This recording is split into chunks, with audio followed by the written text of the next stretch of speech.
So with mental health, I mean, it's a big topic right now, especially with men's mental health. So I'm glad things like this are going on, especially within Asian communities. It's being very suppressed, and we're aware of it, and things like this definitely benefit and help people. But for mental health, for me, comes from a kind of different perspective. Like many of us, we've probably all been through challenges. You know, we might not be able to show it, you know, from face value. We put up a front, we put up a mask, like as we say, yeah, like we put on this thing that, for example, social media is a great example. You know, your Instagram account, your Facebook, and we all hear about this, is that the way you want to perceive yourself is this happy person, you're successful, you're doing all these great things, but behind the scenes, you know, there's a lot going on. One of the hardest parts is actually accepting these things as they are. One is that these things will happen to you, right? So it's nothing to worry about, it's nothing to fear. The other part is how you deal with these situations when they come. Okay, so a lot of people get scared, they get fearful, they get angry, they get emotional.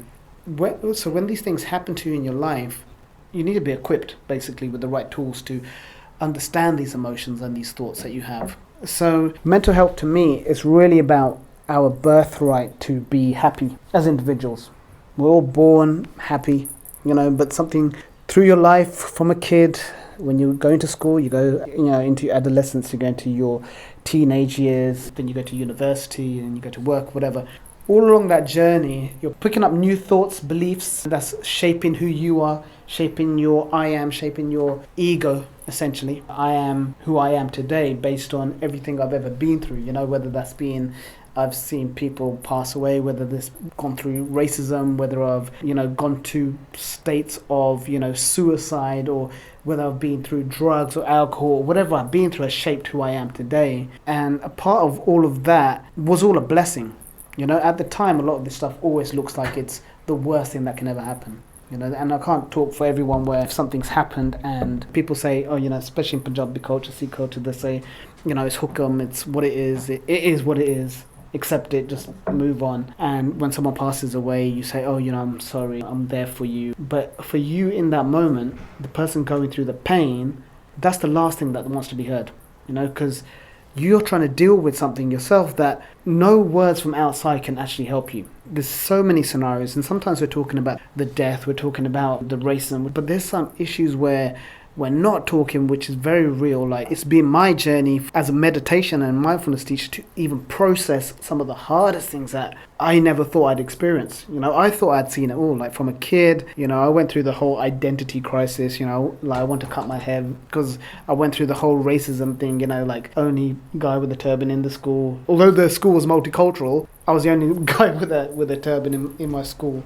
And every day was like a hustle. Every day was like, not for education, it was like to keep my pug on, not my head, right? So that was my journey. That shaped how I saw the world, you know, everyone against me. There's certain things I didn't do because I thought having a bug was a negative thing. I thought it was always a barrier to entry. So, I mean, these kind of things I had to heal later on. I had to really accept these things in later years, which I'll speak about very shortly. Many of us in our life, we all have a blueprint. Okay, we all have this blueprint that we're born, we're gonna go to school, get a great education.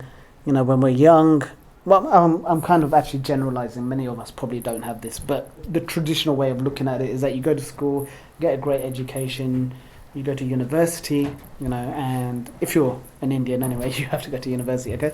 And then after that, you leave, and then you get a great, fantastic job, and then you probably get engaged, probably get married, and that's it, you know, like, that's your life. This blueprint is everything that we all have, thinking that our life should go that way. What happens in our life is that when you're on this blueprint, everything's going perfectly for you, and something disrupts that blueprint. You get that call on the Sunday afternoon when you least expect it. You're told you're probably going to be homeless. You've got no job anymore. You've got a family to support. Or, you know, like you expect to have kids, and then you're told that your wife can't have kids. You know, these are moments in your life you're going to go through where you think that you're going through a big drama right now. You think that these little things that you might be dealing at work where someone's told you off and you're getting upset about it, or your parents have told you off saying you can't do this, or you're having struggles that you can't find a partner and you're you know, in your 20s. these seem like, big, massive problems right now. But the real problems are when you're hit with things that you're never going to be able to change, and you might be able to change, but the possibility of it is really outside your reach. What I'm saying is there's going to be moments in your life where these little details of how you see life, and that becomes a big drama, is actually minute. And when you put a spiritual mindfulness practice into your day and you're hit with the biggest challenge, that's where it all counts. Okay, so there's 3 areas I usually teach, which is awareness, connection, and flexibility. Awareness is a good spiritual practice. Being aware, what does that mean for many of us? What does that mean? Not one of us in this room, we might look similar, we might have the same skin, we might have identity, we might think that we're very similar, but the truth is we all have a different perception of the world. We all have a different view of what the world is, because of at some point in your life you've all been through an experience that's created a belief, that's had an impact on you at some point. If you were a twin and you had an identical twin, the likeliness is that you're never going to be the same thinking. You can't have the same thinking, because there might be one moment in your life where your mum told you no and told the other one yes. And in that moment, it psychologically changed the person. So everything is always going to be your perspective. But awareness is being aware of your thoughts. Okay, so when we say being aware of your thoughts, that's the first step. Okay, so you have these thoughts, right? How many of us think we are these thoughts? And it's okay, by the way, too, if you want to raise your hand, it's fine. As I said, there's no wrong or right answer. Because once upon a time, I used to think I was my mind. So this thing, the thoughts is very basic, but it's the most powerful thing to understand, okay? So if I was to ask you, what's nearer to you, your brain or your toe? How many people would say your toe? And how many people would say your brain? All right, so why would you think your brain is closer to you than your toe is? Sometimes we have to start from basic levels just to demyth these little simple concepts, okay? The reason most people say it is because we see through here. Therefore, the closest thing to us is our mind. Okay, our brain is here, so therefore we think we are. Why is your toe less a part of you than your brain is? Your whole entire system is you. You're not your mind. Okay, so we have this soul body, but the soul body is the passenger of this vehicle. Okay, the vehicle is the body. All right, just like a car, you have an outer shell, which is this physical body. The soul is this passenger. Okay. And then you have the mind, which drives the vehicle. So awareness is being aware of your thoughts. Mindfulness comes from the Buddhist practice of Buddhism. And that's all about being aware of your thoughts, how you deal with your thoughts. And it's not being the thought itself. It's being aware what the thought is saying. Okay? And being able to detach from the thought and look at the thought and say, is that me? Because most of the time we think we are that thought. We are that emotion. Right? When someone makes you angry, the initial thing is to react. But what if you had that buffer? What if you had that moment of self-control where before reacting, it's the wrong thing. It's the wrong thing, yeah? It's the ego that comes out that you think you have to react. If tomorrow you let go of every single feeling, emotion, belief, whatever you thought you were tomorrow, and I said you look fat, would that affect you? You allow it to affect you, because the meaning itself of fat is something you've been conditioned to, and you don't look fat, by the way. Like your whole lifetime, you've been conditioned to think there's a negative stereotype. Fat people, that's an insult. Fat people, X, Y, Z. So therefore, you take on this thing thinking, oh, that means that, so therefore I need to react. If someone called me Bin Laden, for example, like when all that stuff popped off, like in 9/11. That was like the worst time of my life, and I'm quite sure anyone who's got bug was probably understood that time was really hard, because the first time that you ever saw someone in the media or a celebrity on TV was him. That was the first guy who ever looked like you on national TV, was a guy who was a terrorist. Depending whether you want to see yourself as a terrorist, right, that's the difference. If someone's racist towards you and you take that on like a personal attack, that's up to you how you want to take it. But if you were just neutral, if you just said, okay, what's their issue? Because that's what it comes down to. Because a lot of it is where meditation is so beneficial, and the more you can practice it, it's about staying in a neutral mind. All right, so we have a negative and neutral mind. Okay, negative mind is it will react. This negative mind also has positives. Okay, the negative mind is not just it's a negative thing. The negative mind also kicks in when you're walking down a dark alley and there's a bunch of guys there with guns or knives and something tells you get the hell out. Okay, so your negative mind is also there for a benefit. Okay, your positive mind also can be a negative because it can make you very vulnerable. You think everything's possible. You think that jumping off a cliff with no rope is fine because you're too optimistic and you're not looking at consequences. So why spiritual traditions and meditation teachers and mindfulness teachers have always talked about the neutral mind is because when a situation arises, however hard it is, you're able to look at it from both sides of the coin. Okay, you look at the positive and you can look at the negative. It's not only just about thoughts, it's about awareness of others. Okay, so most of us believe that we're just this individual having this experience and no one else matters. And what's happened is we create this identity of I, that I matter, I. So this whole thing about who you think you are is actually irrelevant. Like this whole experience you're having as an individual is just because you've created this ego and you've created all these different foundations and walls and theories about who you think you are. And therefore when someone questions something about you, you come from a space of me against the world. So when you take your ego away, and I was saying like, what if one day you lifted everything off your shoulders and you had no idea, it would be we. You'll be a part of this thing we call oneness. Oneness is to see everyone as one, accept everything as one, go in the flow of one, be in the steady flow of just creation and say God or the mighty creator or the energy force, whatever. Yeah? This ego creates an I. Okay, and it always keeps you separate. This I will always keep you separate to everyone else because you think it's you against the world. Okay, you think it's I've gone through this, they won't understand. The I will always say that person's different to me. That guy's black. That guy's white. That guy wears a bug. That guy's a munna. That guy's. It has all these things that will keep you separate. Right? Spirituality and mindfulness and meditation has always said we're all one. The concept of this oneness is so vast and beyond that when you're talking about people who brought wisdom into this world, like Guru Nanak, the first words of Ikankar, when you're looking at the simple words to start such beautiful poetry and a manuscript of life, is understanding the ik and the oneness is what the whole religion is based on. But we struggle with that because we're still stuck at a point where we're still separate to everything. Every practice always talks about the mind, right? This ego, right? As long as you don't, if you never identify this ego that will keep you separate from things, you're always going to suffer. This yearning for wanting things and wanting your life to be a certain way will only lead to suffering if you think that's going to bring you happiness. Most of our life, we see our life as a blueprint that, as I said, we want X, Y, Z. When this doesn't happen, we get upset by it because I want it and it hasn't happened. I don't know how to do it. Okay? That wanting will always lead to the suffering because you're never in the moment. You're never grateful for what we got. You know, you're never looking at being present. And when I say present, I'm talking about now because the concept of time doesn't exist. But the fact is time doesn't exist either. It's a linear education that's been taught to us. There's this thing called the past, this future. In India, many hundreds of years ago, thousands of years, they didn't have clocks.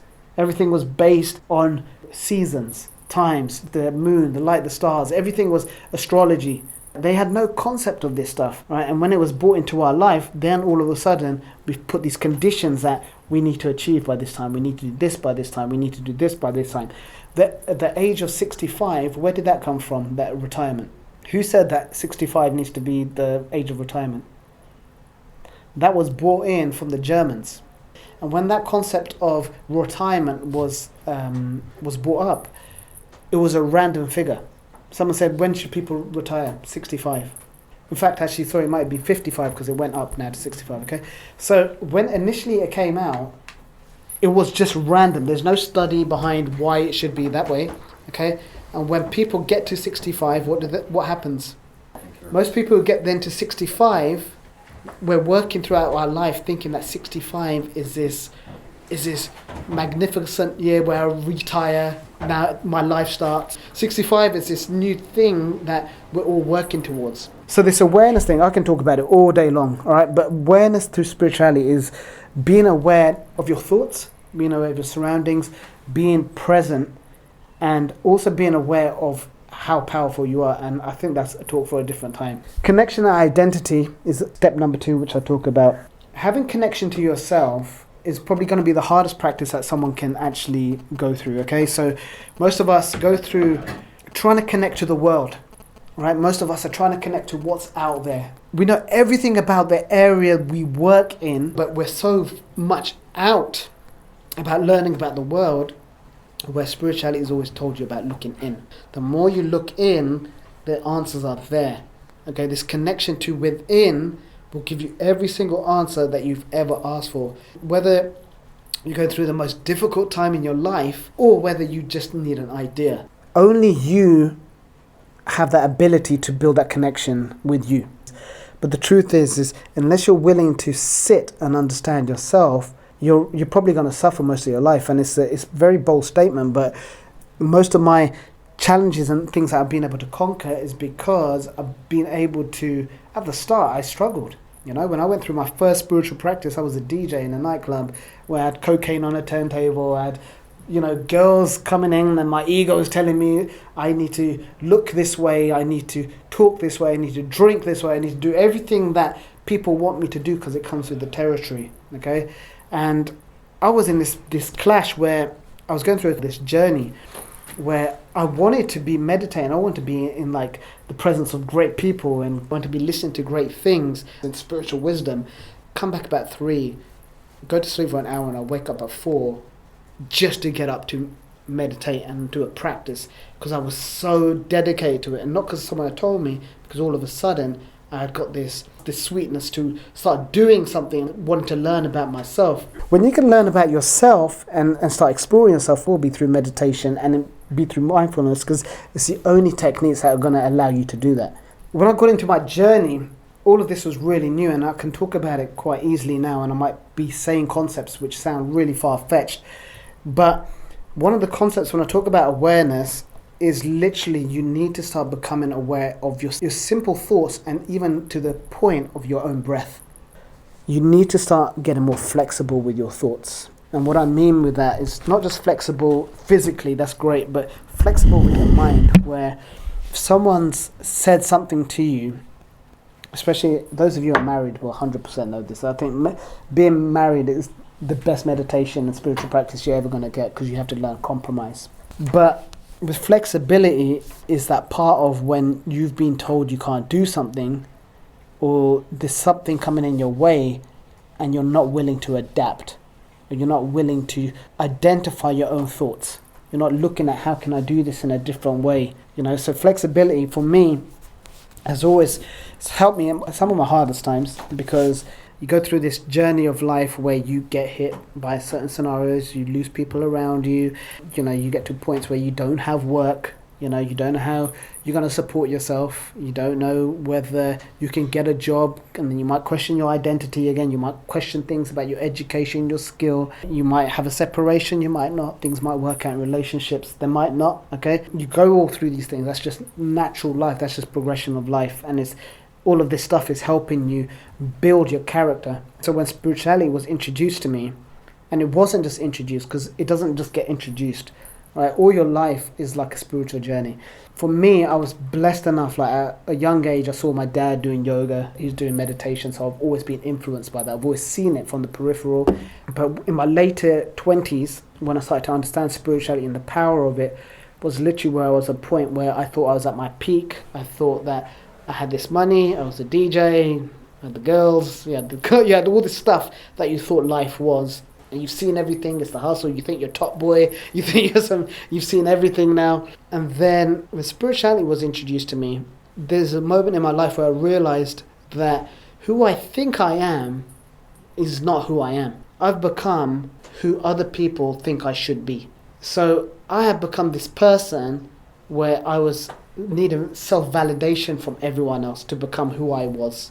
When I got into more spirituality, and luckily enough I got into the practice of Kundalini yoga as well as other practices at the same time, what that allowed me to do is take me to such deep parts of myself where I was able to identify the ego.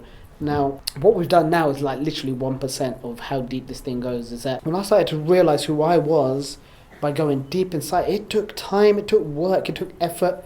But when I connected to something within myself, I realized that this whole world that we live in is just a play. It's all superficial. We're chasing these things. And it's not to say you don't have good things. That's fine. It's an achievement. It's goals. It's like you have these milestones in your life that give you happiness as well, yeah?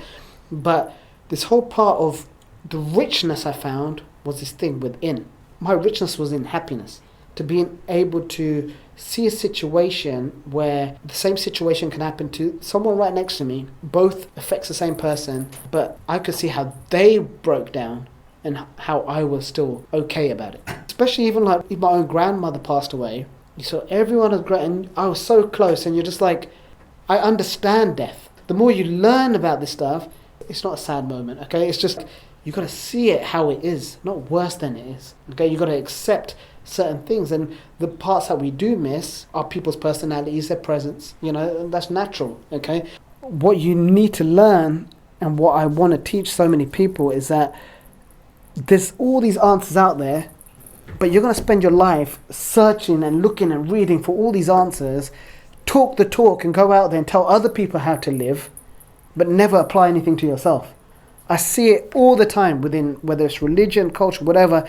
There's a lot of people who have all this knowledge, but they don't apply it to themselves. They tell people how to live, don't apply it to themselves. Tell people to be, a humble human being, a servant of God, but they're the complete opposite. Do you get what I mean? Like, this stuff always happens around you.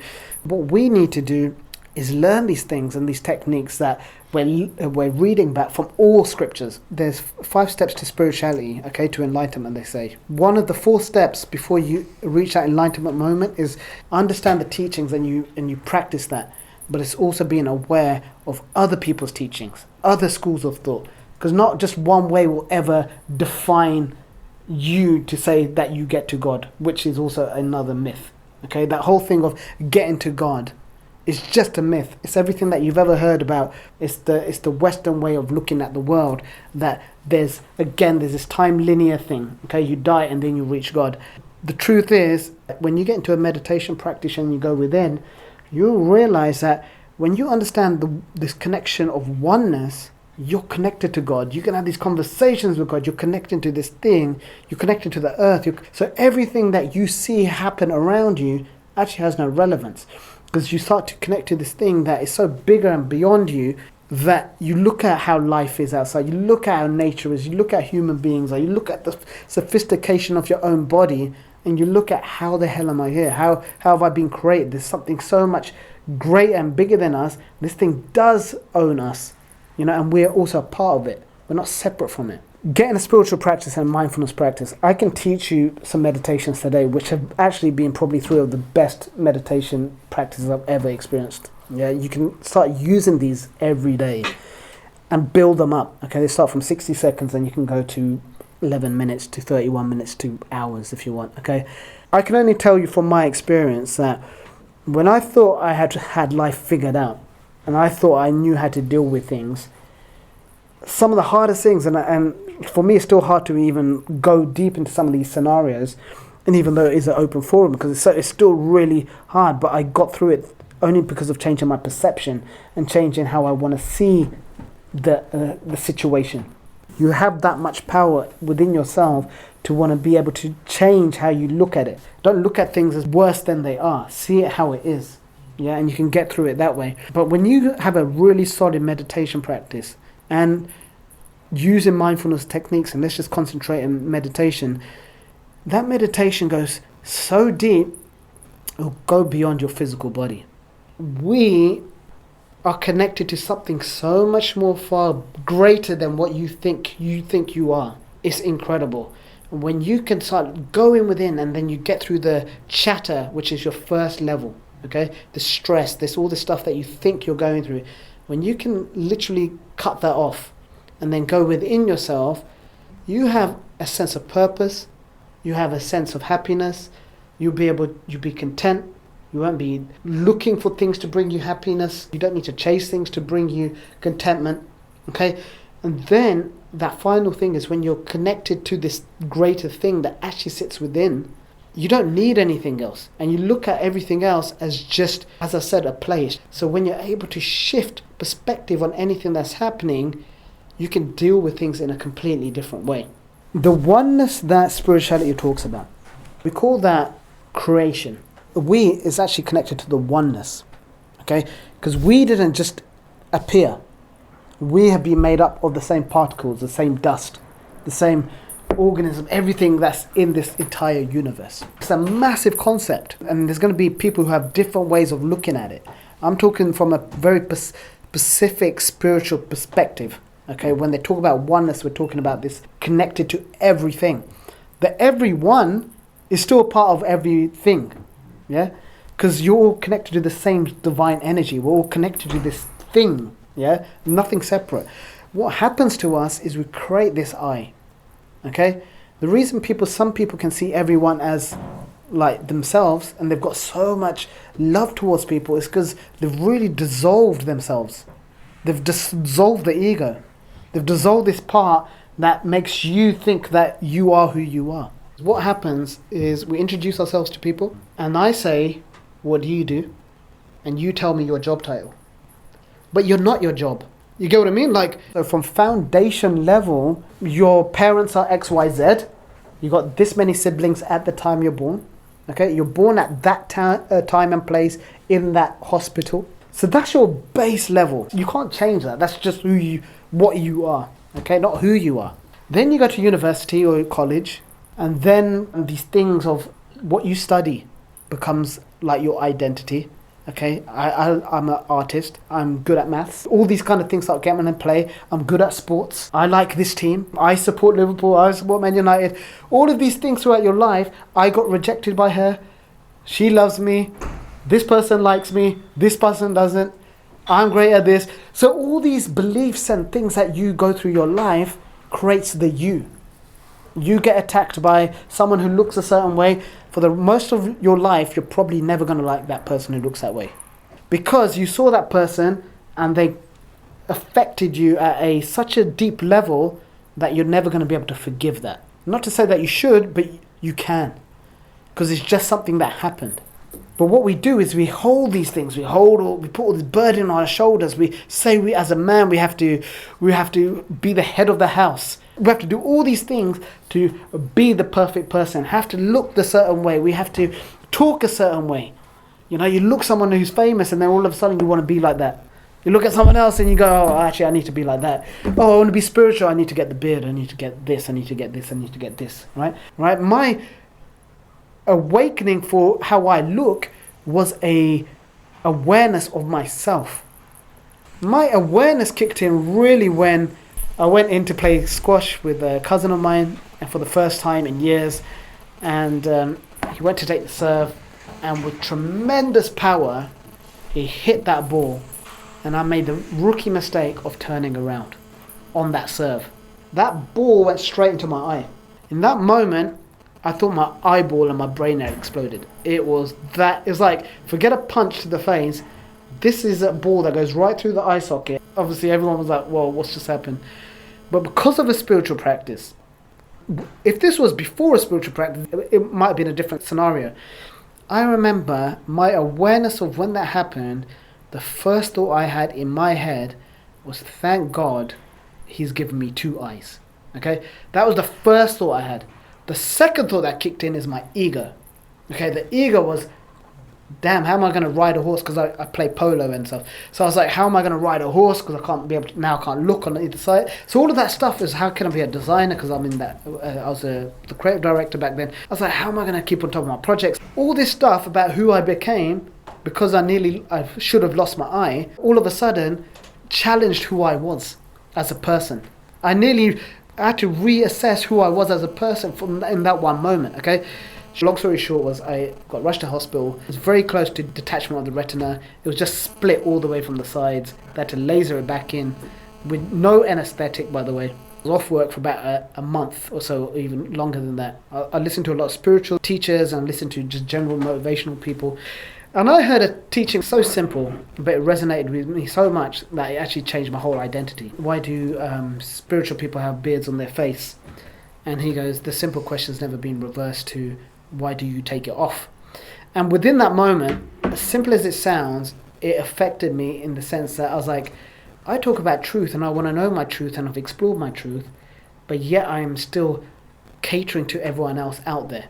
I'm still trying to look a certain way because I want to fit in. And I was like, but the beard will be on my face regardless if tomorrow I take it off. It's a truth. The universal truth of the world is Satnam. Okay, that's what Satnam means, is that the truth will remain the truth. Whether you try to change the truth or not, it's personified. It's just, it is what it is. So again, it was just through that spiritual awareness that I was able to look at myself to say, I am who I am, and that's it.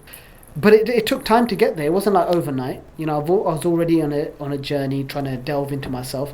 And then when I did have a beard and everyone was like, what's happened to you? You become a fundamentalist and you've gone look like this. And I was like, whoa, to me, I wasn't that guy inside. I don't even know what you're talking about. And all of a sudden, for someone who was so scared of wearing a bug to a job interview or going out in the street or being like, even as a trim, like smart singer and all that, all of a sudden, man, I was out like this. My awareness to anyone judging me was out the window. I wasn't even aware because my whole thought process and my relationship with these thoughts and what others think of me had completely changed. I went like back like this, back into a club, right? And I had a girl come up to me and she goes, I don't like how you look. I preferred it when it was trim. And I just answered her. I went like, but what is it to you? I'm happy now. I'm so content with it that I can justify me having it. Like, I've always been told, especially as a kid or teenager, like, always I'm gonna do this.